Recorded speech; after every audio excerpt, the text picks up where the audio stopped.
Good evening, ladies and gentlemen. Welcome to the English news from Djibouti channels. Here are the headlines of our editions tonight. The Prime Minister begins a tour in the 5 interior regions. On continental news in Britain,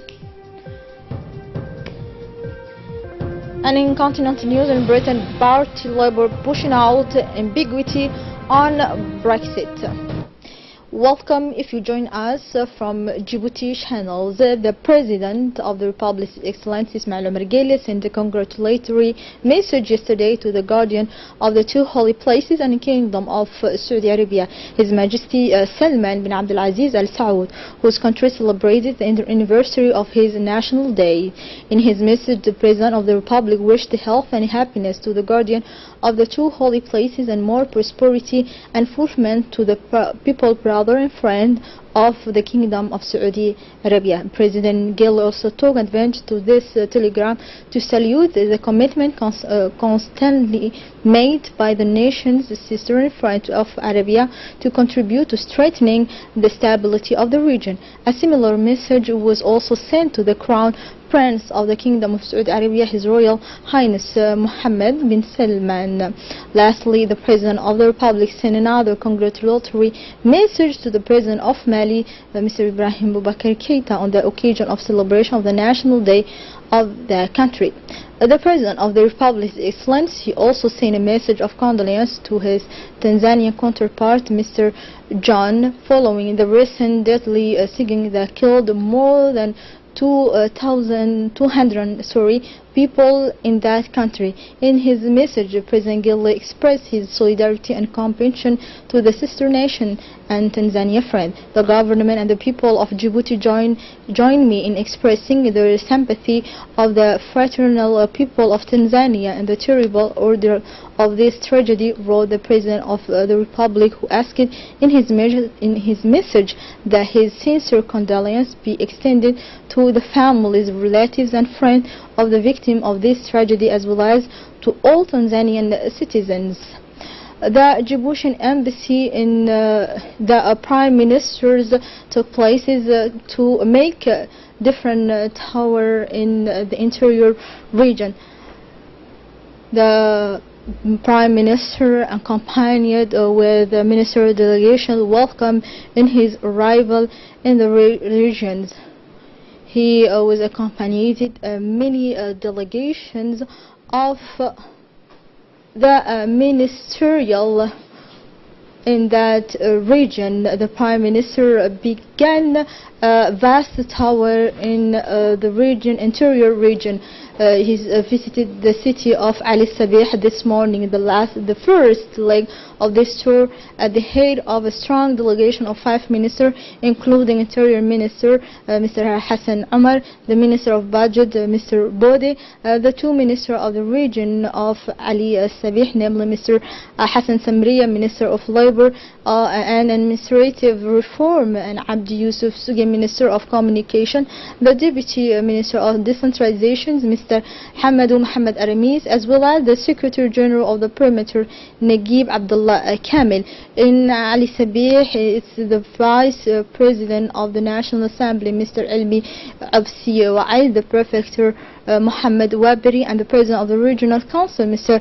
Omar Ahmed Wa'is, as well as parliamentarians from the region, who welcomed the delegation of the Prime Minister, an enthusiastic crowd from Ali Addi Asamo and surrounding. As a reminder, the President of the Republic policy of bringing government department and services closer to the region has materialized with the setting up in 2060 of a ministry delegated to the Minister of the Interior responsible for decentralizations. 2 years after the establishment of this Ministry of Decentralization headed by Mr. Hamadou Mohamed Aramis, this tower aims to bring all participating up to date with the progress of decentralization, the difficulties encountered, the accelerations of necessary, the process of deconcentration of public services, the clarifications of power and competence between the representative of the state and the regional elected representative concluded the Minister of Decentralization. On his part, the Prime Minister stressed the importance of this visit to see the needs of population, to make the government services more closer to the different the different population in the interior region and further places. The Minister of Finance, Economy and Industry, Mr. Ilyas Moussa Dawale, this morning received Dr. Sidine Dao, a Senegalese robotics and mechanical engineer who teaches at the University of Nebraska Lincoln. During this meeting, Dr. Sidi spoke about the importance of finding solutions to the challenges of technology innovations in Africa, but to stimulate youth senses of self-transcendence and also the incarnations of artificial intelligence leadership. It aims to make science and technology love African youth and those make technical education, which is often described as too complex, more attractive and accessible. Sidinda wants to break the cycle of problems in Africa. According to him, the continent needs new generations of engineers and scientists willing to provide solutions adapted to African problems. He particularly insists on the need to make science, technology, engineering and mathematics interesting to young girls, often oriented in literary fields. During his stay in Djibouti, Dr. Sidi will take part in conference related to innovations, but also to robotics innovations and engineer. The Minister of Health, Dr. Jami Al-Mawki, received in his office missions of World Bank led by the permanent representative of UN Bank in Djibouti, Mr. Atousek. Indeed, several central directors and senior staff on the health department took part in this P-part meeting, which took place as part of the monitoring and evaluations of the World Bank's portfolio dedicated to the health sector. The two parties therefore discussed the various agenda items and discussed the finalization of the Zero Delay Growth project, which will begin in the coming weeks. In addition, the World Bank missions also announced the validations of an additional envelope for the continuations of the government health development effort in the country. Finally, the Minister of Health hailed the good performance of projects supported by the World Bank that provides essential support to strengthen our health system. The discussions focus on the ways and means of consolidating the progress made in the extension of universal health coverage through the examination of the modalities of support to the activities of the medical surgical caravan in order to better serve and respond to the essential needs of the Djiboutian population in health matter. A joint delegation from Tadjoura Prefecture and the Minister of Agriculture is conducting a tour this weekend to see the situation of the rural population, the state of the hydraulic structure and pastures after the heavy rains of seasonal calmer rains in the sub-prefecture of Dora, a remote area on the Ethiopian border conducive to transhumance at this time for the nomadic families of the northern region and their livestock. Access to water and livestock feed is secured thanks to the rainwater held in the hydraulic works and the soil conservation work. In the Tadjoura region, the season of calm rains has been very prolific this year. Heavy rainfall is reported in the sub-prefecture of Dora, which is a grazing area and where the grass is independent after the rains.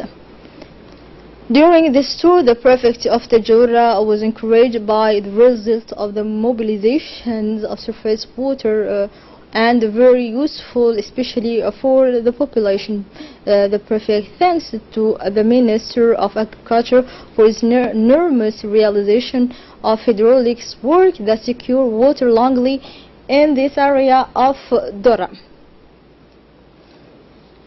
Following the death of the late Aden Elmi Godse Qoryere Friday evening in Addis Ababa following a long illness, the Prime Minister, Mr. Abdul Qadir Kamil Mohammed, the President of the National Assembly, Mr. Muhammad Ali Hamad, the Minister of Telecommunication, Abdi Yusuf Suga, as well as the Minister of Muslim Affairs, Mumin Hassan Barre, the Minister of Decentralization, Mr. Hamadou Aramis, the former Prime Minister, the late Mohammed Leita, the General Secretary of the Prime Minister, Naguib Abdullah Kamil, as well as the Ambassador of Djibouti in German, Mr. Aden Mohammed Leita, the Commander of the Republican Guard, Mr. Mohammed Jama Douali, and Colonel of the Guard Dimensions, Wa'ais Umar Bokare, addressed their most saddened condolences to the family of the deceased Aden Elmi God. We pray the God to welcome him in his eternal paradise. And now let's move to the continental news. Torrential rains fell on Gabon Peninsula and northeastern Tunisia, resulting in impressive floods that killed at least 4 people and destroyed roads, shops and vehicles by the dozens. The water rose to more than 1.7 meters in some district of Nepal, chief town of the governorate, where many bridges and roads were damaged after the record rain, which sometimes constitute the equivalent of 6 months of precipitation. The death toll has climbed to 4 dead, 2 elderly men and 2 sisters washed away by the wave, say the Minister of the Interior in the morning. In Britain, Party Labour pushing out ambiguity on Brexit about that decisions. Here we finish this news. Thank you for watching us. Have a good night.